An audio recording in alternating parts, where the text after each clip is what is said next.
UP के शामली में Sonipat STF पर हमला हुआ है। आरोपी को पकड़ने गई एसटीएफ की टीम पर हमला हुआ है। हमले में 3 पुलिसकर्मियों को चोटें आई हैं। गांव वालों ने एसटीएफ से आरोपी को छुड़ाया है। तो उत्तर प्रदेश के शामली में एसटीएफ की टीम पर हमले की यह खबर आ रही है। आपको बता दें कि सोनीपत एसटीएफ पर यह हमला हुआ है। एक आरोपी को पकड़ने के लिए सोनीपत एसटीएफ यूपी के शामली गई थी, जिस पर हमला बोल दिया गांव वालों ने। हमले में 3 पुलिसकर्मियों को चोटें आई हैं। गांव वालों ने एसटीएफ से आरोपी को छुड़ा लिया है। तो एसटीएफ की टीम पर हमले की ये बड़ी खबर हम आपको बता रहे हैं। आरोपी को पकड़ने के लिए एसटीएफ की टीम गई हुई थी यूपी के शामली में, जिसमें गांव वालों ने हमला बोल दिया और इसमें 3 पुलिसकर्मियों को चोटें आई हैं। गांव वालों ने एसटीएफ से आरोपी को छुड़वा लिया। तो सोनीपत की जो एसटीएफ है वो यूपी के शामली पहुंची थी एक आरोपी को पकड़ने के लिए, लेकिन जो गांव के लोग हैं, जो स्थानीय लोग हैं, उन्होंने एसटीएफ की टीम पर हमला बोल दिया। इस हमले में 3 पुलिसकर्मी घायल हो गए। आरोपी को उन्होंने पकड़ लिया था, लेकिन इस हमले में वो घायल हो गए और उसके बाद गांव वालों ने एसटीएफ से आरोपी को छुड़वा लिया। तो ये तस्वीरें भी आप देख सकते हैं कि बड़ी तादाद में गांव के लोग जो हैं वो इकट्ठा हो गए और किस तरह से उन्होंने पुलिस की टीम पर हमला बोला। ये एसटीएफ थी, स्पेशल टास्क फोर्स सोनीपत से गई थी यूपी के शामली में आरोपी को पकड़ने के लिए, जिसके बाद गांव के लोग इकट्ठा हो गए और उन्होंने एसटीएफ पर हमला बोल दिया। हमले में 3 पुलिसकर्मी घायल हो गए हैं, उनको चोटें आई हैं और इसके साथ ही जो गांव के लोग हैं उन्होंने आरोपी को एसटीएफ से छुड़ा लिया। तो बड़ी तादाद में किस तरह से धक्का मुक्की हुई है आपस में गांव वाले हैं उनमें और एसटीएफ की जो टीम है उनमें टकराव की स्थिति उत्पन्न हुई।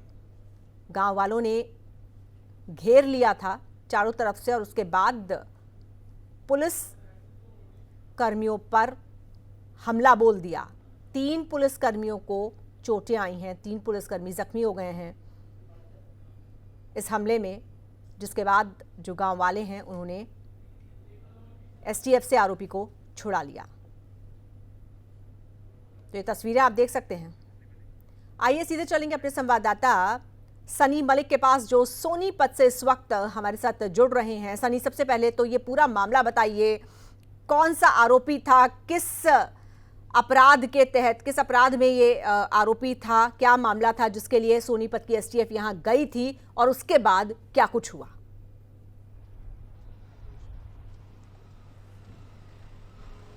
जी देखिए अजीता, सोनीपत एसटीएफ की जो टीम थी वो जबरुद्दीन निवासी झंझना थाना को पकड़ने है वो गांव में गई।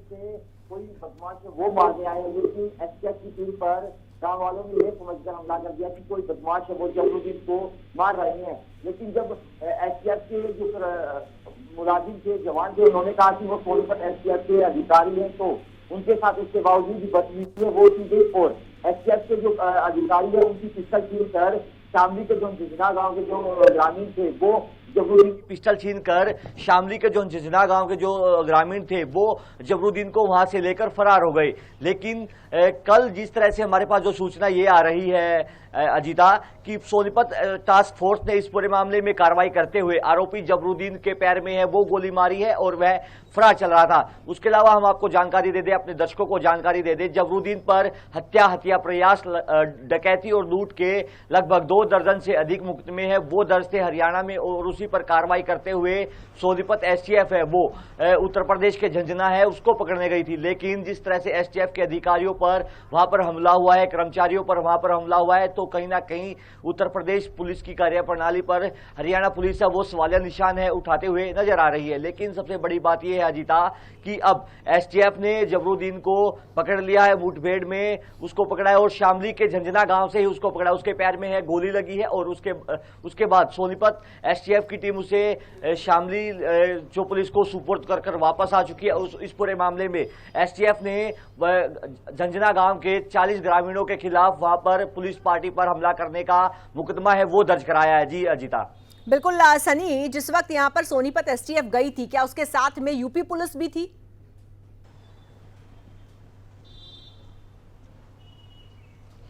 जी, जो हमारे पास ये सूचना आ रही थी कि सोनीपत एसटीएफ को लगातार ये सूचना मिल रही थी कि जबरुद्दीन अपने गांव में छुपा है, तो उत्तर प्रदेश पुलिस को इंतला है वो नहीं की गई, जिसके बाद ये पूरा वाकया है वो घटित हुआ। गांव झंझना, जो थाना झंझना है वहां पर ये पूरा मामला है वो घटित हुआ, और अब जबरुद्दीन को है वो दर दबोचा है, जो कि सोनीपत एसटीएफ के लिए राहत की खबर है। बिल्कुल, और बताया जा रहा है कि 3 पुलिस वाले भी घायल हुए हैं इसमें, तो क्या ज्यादा चोटें आई हैं?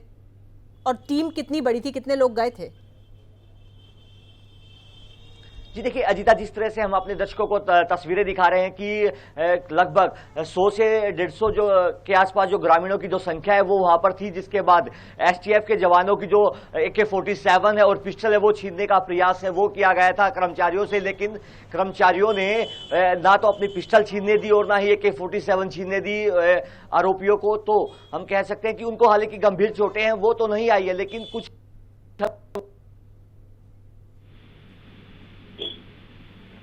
ठीक है सनी, तो ये तस्वीरें हम देख रहे हैं, लेकिन फिलहाल राहत की बात यह है कि जो आरोपी है वो पकड़ा गया है, उसके पैर में गोली लगी है और जो पुलिसकर्मी हैं उनको मामूली चोटें आई हैं। लेकिन ये जो स्थिति आप देख रहे हैं ये उस वक्त की है जब सोनीपत एसटीएफ शामली पहुंची, यूपी के शामली पहुंची।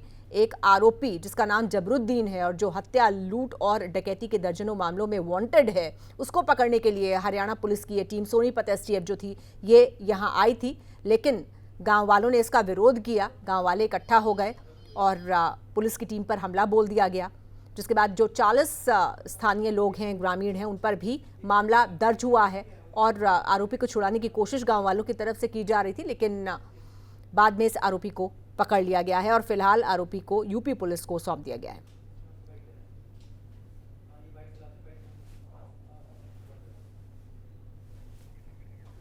सनी, ये बताइए कि स्थिति अभी शांत है या स्थिति तनावपूर्ण है अभी गांव में?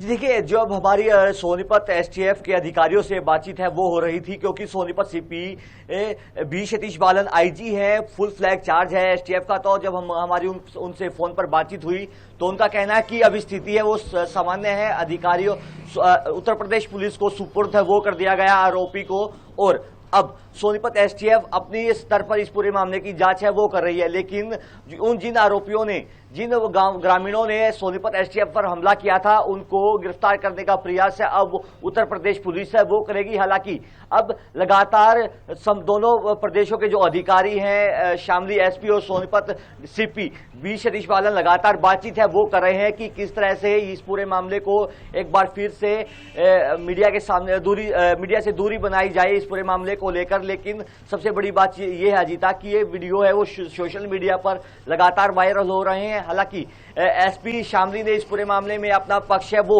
मीडिया के सामने जरूर रखा है और उन्होंने कहा कि इस पूरे मामले में हम गहनता से जांच करें, किसी भी आरोपी को नहीं बख्शा जाएगा। सनी, हम बहुत शुक्रिया आपका हमारे साथ जुड़ने के लिए, इस पूरी जानकारी के लिए, और अपने दर्शकों को हम एक बार सुनवाना चाहेंगे कि पुलिस ने इस मामले में क्या कुछ कहा है।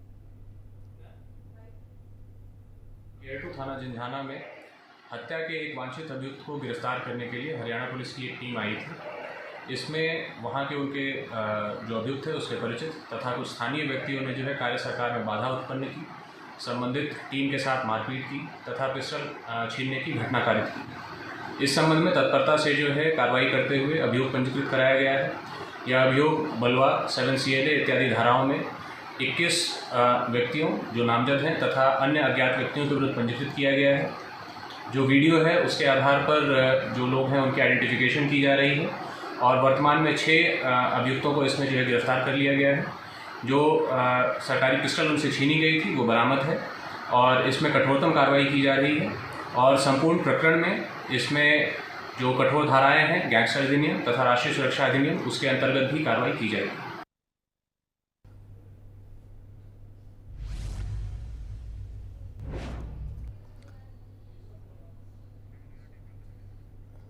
तो एक बार फिर से हम आपको ये तस्वीरें दिखा रहे हैं, आप देख सकते हैं यूपी के शामली की तस्वीरें हैं और ये जो धक्का मुक्की हो रही है ये यहाँ पर सोनीपत एसटीएफ की टीम जो गई थी एक हत्या, लूट और डकैती के आरोपी को पकड़ने के लिए, उसके विरोध में ये सब कुछ हुआ। जो स्थानीय लोग हैं वो इकट्ठा हो गए और उन्होंने आरोपी को पकड़ने का विरोध किया। हालांकि बावजूद इसके